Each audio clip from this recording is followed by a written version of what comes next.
और जो दुआ दुरूद से खाली हो तो वो ज़मीन व आसमान के दरमियान मुअल्लक़ कर दी जाती है। अल्लाह की बारगाह में कबूलियत का शर्फ़ उससे मुयस्सर नहीं आता। इस सिलसिला में मिशकात शरीफ के अंदर तिरमिज़ी शरीफ के हवाले से रिवायत सैयदना फ़ारूक़ आज़म उमर बिन ख़त्ताब रज़ी अल्लाह ताला अन्हु के हवाले से मरवी है कि फ़ारूक़ आज़म रज़ी अल्लाह ताला अन्हु इरशाद फरमाते हैं, इन्ना दुआ मौक़ूफ़ुन बैन अस्समाई वल अर्दी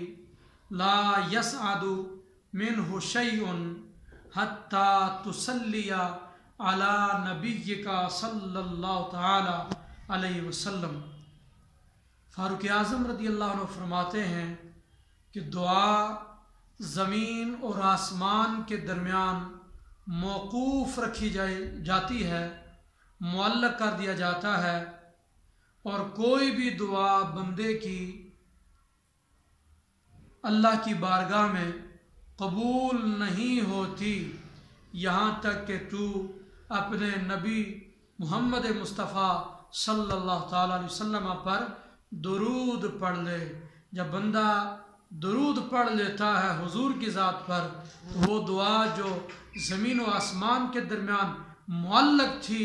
वो शर्फ़ कबूलियत पा जाती है। इस वास्ते जब भी दुआ मांगें, दुआ के शुरू में, दुआ के इख्तिताम पर अपने महबूब नबी मुहम्मद मुस्तफ़ा सल्लल्लाहु ताला अलैहि वसल्लम की ज़ात अक़दस पर दुरूद पढ़ा कर